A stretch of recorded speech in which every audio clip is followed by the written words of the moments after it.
Hello and welcome to my channel. My name is Pratik and in this video I'll be telling you how to set up and start recording your first song. This video is a part of a new series of videos on audio recording, production, mixing and stuff related to that. This is mainly to simplify the process of making your own music at home. Having said that, these videos will provide the basic knowledge about the tools and techniques, and if you want your tracks to sound really professional, it requires a lot of time and effort to be given. However, if you don't want to go through the hassle, I would suggest you to go to someone more skilled, but nevertheless, these videos will still help you to be more prepared before going to them.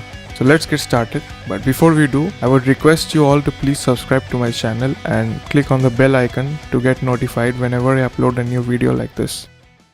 So first of all, you need to have an audio interface or sound card with at least two inputs if you want to record an instrument and sing at the same time, or if you want to record a stereo signal, for example, from a keyboard. There are many affordable audio interfaces available on the market today. I highly recommend that you get one if you want to record your own music. I'll put the links to some options in the description below. However, if you want to just edit or make electronic music, then you may get away without a dedicated sound card.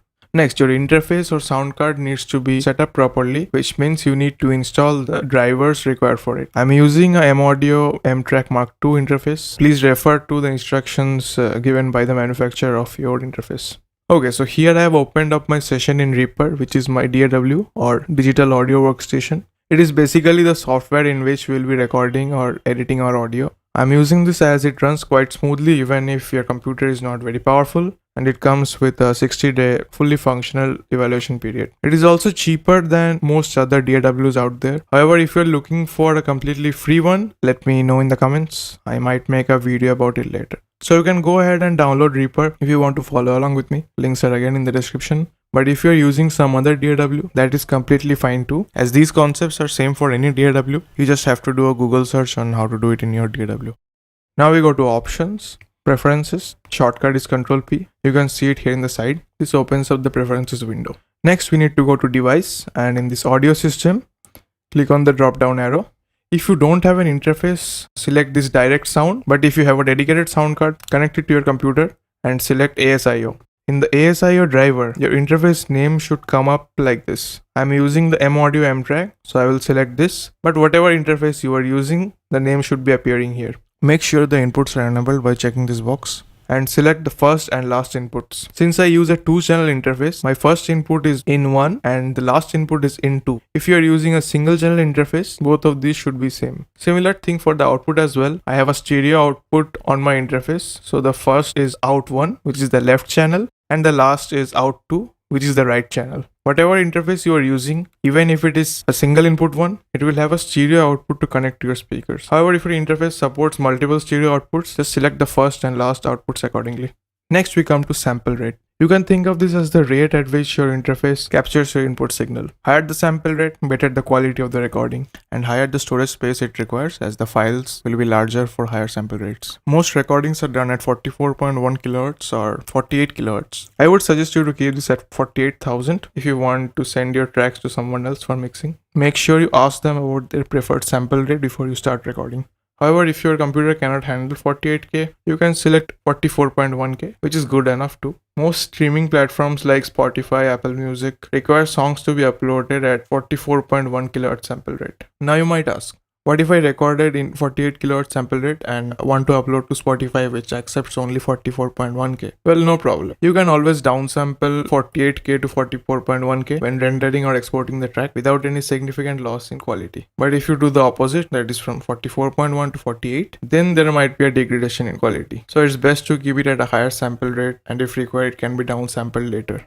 Next is block size. But before that, let me tell you about latency, which is nothing but the delay from the time you give an input to your sound card. For example, you play a note on your instrument till the time you hear it back through your speakers after the signal is processed by your computer. Higher the block size, more latency you'll have. It is more delay in hearing the sound and also more processing power. Similarly, lower block size means less latency but lower processing power. So it's kind of a trade-off. When you're recording, you want to keep the block size less latency, and when you're editing or mixing, you want to keep it at a higher block size so that you get more processing power. For most purposes, I would recommend 256 to 512 block size for recording and 1024 or higher for editing or mixing. That's it. We're almost done with the setup. Click on OK to close the preferences window. But before we record, I just want to tell you about the different views in Reaper.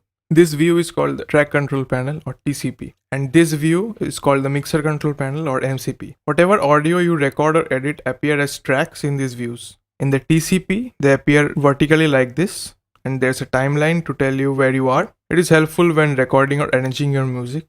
And in the MCP, they appear horizontally like a mixer. As the name suggests, it's helpful for mixing. Speaking of mixing, I just wanted to take a quick moment to tell you about my online mixing production service called Emerging Productions. If you want your tracks to sound professional, be it an original, cover, voiceover, audio, video editing, we provide really affordable services. This is our page from where you can book our services, check out our rates, our works and demos, or leave your feedback. Links to this page and our social media are in the description. Now back to the video. So let's go ahead and add some tracks. Double click here or use the shortcut Ctrl T. Alternatively, you can go to track, insert new track. Let's make another one using the shortcut. Now let's name these tracks. Double click here and type in a name. Let's say vocals and hit enter on the keyboard. Now let's name the second track as guitar. Double click, type in the name and hit enter. Now we need to set the inputs for the tracks. First click on this arrow beside where it says in. Make sure that it is set to record input audio or MIDI.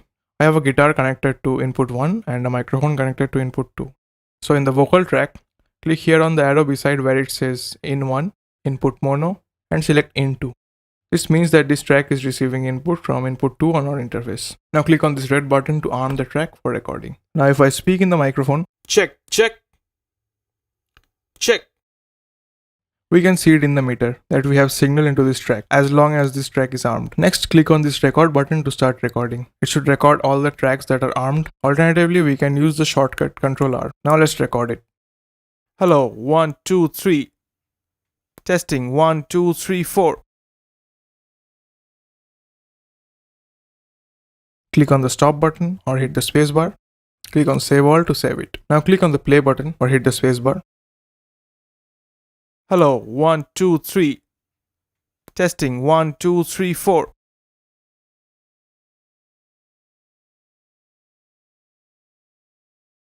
And my voice is recorded. Let's now go ahead and do this for the guitar track as well. First, let's delete this voice recording. Click on this item to select it and hit delete on the keyboard and disarm the track. On the guitar track, click here on this arrow, select the input as input 1 because I have the guitar connected on input 1 on my interface. Now before recording the guitar, let's turn on metronome. Set the tempo right here, let's say 130, and the time signature is 4/4. Now click on this metronome icon to turn on the metronome and arm this track. Now let's record.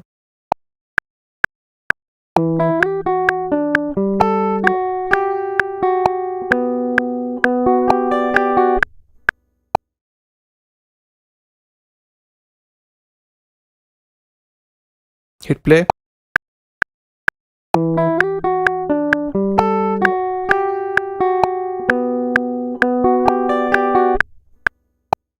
And it's recorded. If you want to remove this extra part here, just move your mouse till you see this icon. Click and drag towards right to trim this item. Click and drag this item towards the left to bring it to the start. Hit play.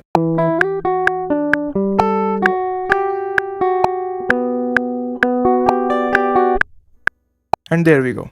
Perfect. To save the project, go to File, Save Project, shortcut Ctrl S. Give a name. Let's say my first song. And click Save. So that's how you set up and record your first song in your DAW. Hope this helped in some way and you learned something. Thanks a lot for watching and I will see you in the next video.